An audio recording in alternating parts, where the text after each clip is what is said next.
খালি রান্না বান্নাই করো, কাজ বাজও করো, জামা কাপড় ধোও, জানতাম না। আসলে একটা কথা বলবো, কিছু মনে করবে না তো? না না বলো। না থাক বলবো না। না না বল, কোনো সমস্যা নেই। বলছি তুমি আবার তোমার শাশুড়ির কাছে বলবো না তো? না না, কথাটা হচ্ছে গিয়ে না থাক বলবো না। আরে বলো বলো, কোনো চিন্তা নেই বলো। বলছি কি তোমার শাশুড়ি কিন্তু যতীন না। মানে? না থাক বলবো না, তুমি বলে দিলি পারে তারপরে এখান থেকে আমার কাজের খেদাই দেবে না। আরে না না, তুমি ঠিকই বলিস যতীন না, তারপরে বলো। বলছি তুমি একটা মাত্র বৌমা, আর তোমার দিয়ে সব কাজ করাতে চাই, সবসময় তোমার নিন্দা মন্দ বলতে থাকে। ঠিক বলেছো গো, ঠিক বলেছো। শোনো, রান্না করার সময় তোমার সম্পর্কে অনেক কিছু বলিছে। কি কি কি বলিছে? না থাক বলবো না, তুমি যদি বলে দাও তারপরে কি হবে? সত্যি করে বলছি, আমি কাউরি বলবো না। এমনকি তোমার স্বামীরও বলবো না। বলো, কাউরি বলবো না আমি। বলছে কি মেয়ের বিয়ে দিছে, এবারে একটা জিনিসপত্র দেয়নি, কিচ্ছু দেয়নি, খালি হাতে মেয়েটা দেশে, এই কথা বলিছে। হ্যাঁ গো হ্যাঁ, আরো কত কিছু বলিছে। খাটেতে কোনো সময় নামে না, সারাদিন মোবাইল দেখবে আর দাঁত কেলাবে। হ্যাঁ, খালি খাওয়ার হাগা, এই কথা বলিছে। খাওয়ার খোটাও দিছে। আর বললো না, বলছে আমার ছেলের জন্য কত ভালো মেয়ে পাতাম, কিন্তু আমার ক্যাবলা ছেলে ওই পোড়ামুখো মেয়েরে পছন্দ করেছে। এই কথা শোনার পর আমার দুঃখের যন্ত্রণা বেদনায় মনটা পুরো ফাটিয়ে উঠিছে। কখন বলবো তোমারে, তাই আমার মনের ভিতর তেড়িং বেড়িং করতেছে। এখন এই একটু কল পড়ে গেছে, তাই তোমার কাছে এসে আমি বললাম। বললো না যেন এইসব কথাবার্তা, তাহলে কিন্তু আমার বাড়িতে খেদাই দেবে। সত্যি এসে বলেছে? সত্যি না বললে কি বানাই বলতেছি নাকি? না না, আমি তাই বলছি, আর কি কি বলিছে? আরো যা যা বলিছে তা ভাষায় প্রকাশ করা যায় না। মানে? তোমার বাবার সম্পর্কে বলিছে। বাবার সম্পর্কে কি বলিছে? বলিছে তোমার বাপ বুড়ো বয়সে নাকি কোথাও প্রেম প্রীত করে। আর বাবার সম্পর্কে এরকম কথা বলতে পারলো? তাই তো, একটা বয়স্ক মানে গুরুজন ব্যক্তি, তার নামে এইসব কথা বলাকে ঠিক আমার মনটা কান্দে উঠিছে। যদিও তুমি কোনো কাজ বাজ করো না, কিন্তু তোমার মন মানসিকতা খুবই ভালো। আমি জানি তুমি খুব ভালো মেয়ের, মানে ভালো মনের মানুষ, আর তুমি একটা ভালো ফ্যামিলির মেয়ে। আর তোমার সম্পর্কে এসব উল্টোপাল্টা কথা বলে তুমি এবারে সংসার করো কি করে? দুঃখের কথা কি বলবো তোমারে, আমি বিয়ে করে ফেসে গেছি এখানে। এর থেকে পাদুই ভালো ছিল। আরে পাদু ফাদু ছাড়ো, এইসব পাদু ফাদু হাগু মাগু এইসব কোনো নাম ভালো নাকি? এরকম ছেলের বিয়ে করতে সারা জীবন পুরো লাক্সারি লাইফ মানে চলবে। তোমার দেখতে কি খারাপ নাকি? হ্যাঁ, ভালো একটা ডাইরেক্টর বলি তোমার যে কোনো সময় একটা সিরিয়ালের বা একটা সিনেমার একটা হিরোইন বানাই দেওয়া যায়। তুমি কি বলো? কি বলছেন? কি বলছেন কি? আয়নার সামনে যে দেখো, তোমার দেখতে কি খারাপ নাকি? হ্যাঁ, তুমি এই ছেলের বিয়ে করেছো, আমি তো বুঝলাম না। আর এই বাড়ির গিন্নি মহারানী বলতেছে আমার ছেলের সাথে বিয়ে দিয়ে আমার ছেলের জীবন পুরো কান্দিয়ে গেছে। ওর ছেলের সাথে কোনো মেয়ের বিয়ে দেয় নাকি? ওর কি গুণ আছে? না অকম্পের ঢেকি, না আছে পড়াশোনায় ভালো, না আছে ট্যালেন্টে ভালো, বাপের টাকা আছে, খাই দেয় ঘুরে বেড়ায়। এরকম ছেলের কেউ বিয়ে করে? ঠিক বলেছো গো, ঠিক বলেছো। কি আর করবো, নিজের পায়ে নিজে কুড়োল মারিছি। সত্যি একটা কথা বলবো তোমারে? বলো। বলছি এখনো সময় আছে, এ ছেলেরে ছাড়িয়ে দাও, কিন্তু সারা জীবন তোমার একদম চালচালি করে ছাড়িয়ে দেবে। মানে? এ তো আমি যা শুনতেছি, তোমার শাশুড়ি তো যতীন না, আর তোমার শাশুড়ির কথা ছাড়া তোমার বর চলে না, বুঝতে পারিস? ও তো তোমার শ্বশুর বাড়িতে মানে তোমার বাপের বাড়িতে আনার জন্য পুংচুং করে মোটামুটি তোমার লাইনই করে রাখিছে। কয়েকদিন জাতি না জাতি তোমার উপর আবার দেখবা খিস্তি খামারি শুরু করে দিয়েছে। সারা জীবনে জ্বালা ভোগ করতে হবে, বুঝতে পারিস? তার জন্যই ছোট ঘা থাকতে পারে সারাই খেলো, যখন ঘা বড় হয়ে যাবে, পোকামাছি পড়বে, তখন ও ঘা সারবে না, বুঝতে পারিস? মানে ঠিক বুঝলাম না। এখনো বিয়ে বেশি দিন হয়নি তোমার, এখনো ছাড়ি দিলি দিতেই পারো, বুঝতে পারিস? তারপর ছেলে মেয়ে হয়ে গেলি সারা জীবনে প্যাল প্যাল করে কাজ করতে হবে, বুঝতে পারিস? আর তোমার বরের তো কোনো গতি নাই যে চাকরি বাকরি পাবে, তার কোনো ঠিক নাই। আমি এখন কি করব পরে বলবানি, তুমি আগে ভাবে চিনতে কি ডিসিশন নাও, তাই আমার বললো, বুঝতে পারিস?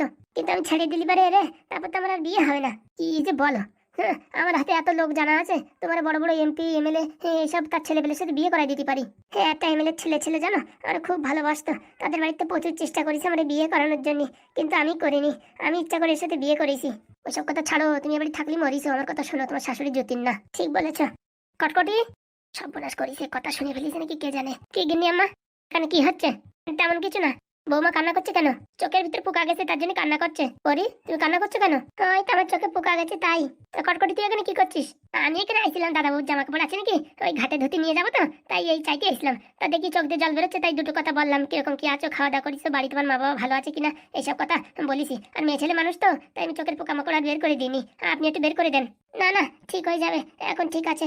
আয় কটকটি এদিকে আয়, চলেন গিন্নিমা চলেন। বলছি মনের ভুলিও কিচ্ছু বলো না। না না, কিচ্ছু বলবো না, এখন কান্না বন্ধ করো। হারামজাদ আজকে রাজ বাড়ি আসুক, ওর হয়েছে, ওর মা আমার বাবার সম্পর্কে আমার সম্পর্কে এত খারাপ কথা বলছে, এই সংসার আমি করবো না।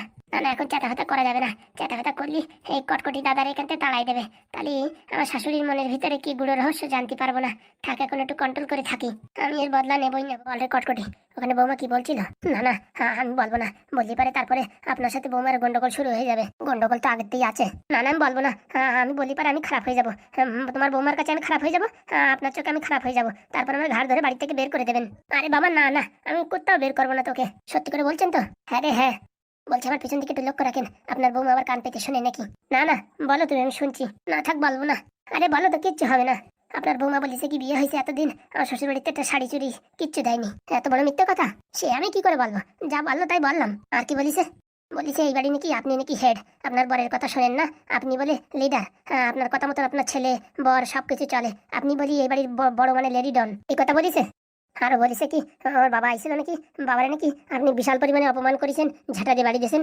এইরকম মিথ্যে কথা বলতে পারে আমি ঝাঁটা দিয়ে বাড়ি দিয়েছি? ও এর জন্যই বলতে চাইনি, এই কথা যেন বাইরে না আসে, যা থাকবে মনের ভিতরে। সত্যি বলছি না কিন্তু বাড়ি ছেড়ে চলে যাবো। আর কি বলিছে? না না আমি বলবো না, আপনি কোথায় মুখ ফসকে বলে দেবেন, তারপরে আমি বদনাম হয়ে যাবো। না রে না, বলেছে আমার মতন মেয়ে এই বাড়ি বিয়ে করেছে তাই দেখতে হবে। ছেলেটা ক্যাবলা, হ্যাঁ পড়াশোনা করে না, মাথায় কোনো বুদ্ধি নেই, বাবার টাকা খায় আর ঘুরে বেড়ায়, কোনো ট্যালেন্ট নাই। হ্যাঁ আমি যদি চাইতাম বড় বড় এমএলএ এমপির ছেলের সাথে বিয়ে হতো, কিন্তু আমি ভালোবেসে বিয়ে করে আমার জীবন পুরো কান্দে গেছে। পোড়ামুখি যাক না, ছাড়িয়ে যাক না, তো আমার ছেলের থেকে যদি ভালোবেসে বিয়ে না দিই, হ্যাঁ তাহলে আমার নাম সত্যবতী না। দেখেন ম্যাডাম এর জন্য বলেছি আমি বলবো না, থাক আমি আর বলবো না। না তুই বল।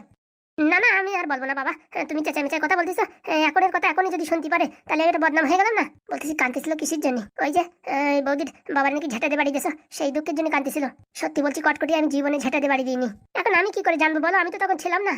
তোমার বৌমা তোমার দোষ দেয়, তুমি তার বৌমার দোষ দাও, এখন আমি কার কথা বিশ্বাস করবো? কেন তোর আমার উপরে বিশ্বাস হয় না? না বিশ্বাস তো সব তোমার পরেই, কিন্তু এখন তোমার বৌমা কান্দে কান্দে বলিস তো, এর জন্য আমি বুঝে পারতেছি না কি করবো কি না করবো। ও পোড়ামুখী হচ্ছে ওইরকম, কাজ বাজের কিচ্ছু না। এই কদিন আইসিস তুই দেখেছিস ওরে একটা ঝাঁটা ধরে ঝাড় দিয়ে দেখেছিস? না না তা তো দেখিনি। তাহলে তুই ওর কথা বিশ্বাস করিস কি করে? ওর চেয়ে আলসিয়ে, হ্যাঁ বড় লোক বেটির আলসিয়ে, বড় লোক আবার করে, ওর বাপের কত টাকা আছে তা কে জানে, একদম আলসিয়ে, কোনো কাজকর্ম করতে চায় না, সেটা তো আমি দেখেছি। কিন্তু এসব কথা বাইরে বেরোলে তো বদনাম হয়ে যাবে না? বদনাম না ছাই, ওই বাড়িতে গেলেই বাঁচি। এরকম কথা বলিছে, আমি হলি তো ওরে মোটামুটি ডিভোর্স দিয়ে দিতাম। আমার ছেলে শালা ক্যাবলা শালা এখন কি করবে না কে জানে, ওরে জানাতে হবে ব্যাপারটা। একদম ওই কথা বলবে না, আমি কিন্তু এখন বাড়ি ছেড়ে চলে যাবো। আমার এইসব ঝামেলা ভামেলা ভালো লাগে না। আমি ভাবি এই বাড়িটা সুখের সংসার হয়ে থাকুক, এর জন্যই বলতে চাইনি। আপনি জোর করে আমার কাছে শুনলেন। না না তোর নাম আসবে না, তুই টেনশন নিস না, যা বলবেন বলবেন আকার ইঙ্গিতে, আমার নাম যেন বাইরে না আসে। ঠিক আছে তুই খোঁচা মারবি আর শুনবি কি কি বলে, ঠিক আছে? ও নিয়ে আপনি চাপ নেন না, সব কথা এদিকের কথা ওইদিকে পাস করে দেবো। এইদিকের কথা এদিকে পাস করে দিবি মানে? তুই থোড়ি ভুল হয়ে গেছে, ওইদিকের কথা সব এখানে পাস করবি, এখানের কথা কোথাও যাবে না। এখন আমি কি করি বলতো, আমার রক্ত তো মাথায় গরম হয়ে যাচ্ছে। এক কাজ করেন, ফ্রিজেতে ঠান্ডা জল দিয়ে মাথাটা ধুয়ে ফেলেন আর একটু লেবু শরবত করে খান। কিন্তু আমি এই রাগ এখন কন্ট্রোল করবো কি করে? ওর বাপরে আমি ঝাঁটাতে বাড়ি দিছি, একথা না শুনলে যে আমার পরাণ কান্দি যাচ্ছে। সময় আসলে সব শোনা যাবে, রাগটা এখন চাপায় রাখেন। রাগ মানেই লক্ষ্মী, আমার তো সহ্য হচ্ছে না, মনে হচ্ছে এখনই ঝাঁটা দিয়ে বাড়োই। ও কাজ কোনো রকম করবেন না, ছেলে যদি আপনার বিপক্ষে চলে যায় না সারা জীবন কান্দে মরতে হবে। ও ছেলে তো যে কোনো সময় শ্বশুর বাড়ি যে ঘর জামাই হয়ে থাকতে পারে, তা কথাটা খারাপ বলিস নি, এর জন্য সময় আছে। এখন এসব কিচ্ছু বলা যাবে না, আগে একটা ছেলে মেয়ে হোক, তখন তো আর ছেড়ে যেতে পারবে না, তখন একটা কন্ট্রোলে থাকবে, বুঝতে পারছেন? সত্যি তোর মাথায় খুব বুদ্ধি, এসব কথা আপনারা বলেছি আমার বৌমা যেন জানতে না পারে, তাহলে কিন্তু আমার কেলাবে। কিন্তু ওর এত বড় সাহস আছে, 14 গোষ্ঠীর সাহস আছে তোকে হাত তুলবে? বলা যায় আপনার ছেলে কেন মারতে পারে? না না ওর এত বড় সাহস নেই। তো সব না গিন্নিমা, এখন সত্যির কোনো দাম নেই, আর মিথ্যে কথার প্রচুর দাম। চল চল আমার সাথে চল, রান্না একটু সহযোগিতা করবি। আচ্ছা আজকে শালা ইচ্ছে করে ওর জন্য আলাদা বাড়িতে তরকারি উঠে দেবো, ওইখানে লবণ দেবো বেশি করে, দেখিস কেনে কিরকম লাগে ঠেলা। সে আপনি যা করবেন করেন, আমার নাম যেন আসে না। না রে না তুই ভয় পাস না, আমি আছি, চল চলেন। কত বড় মিথ্যেবাদী, আমি ওর বাপরে বলে ঝেঁটা দেবার হয়েছি, এই মানুষের গায়ে সহ্য হয়? লাগাই দিছি সংসারে আগুন, এখন দেখো খেলা।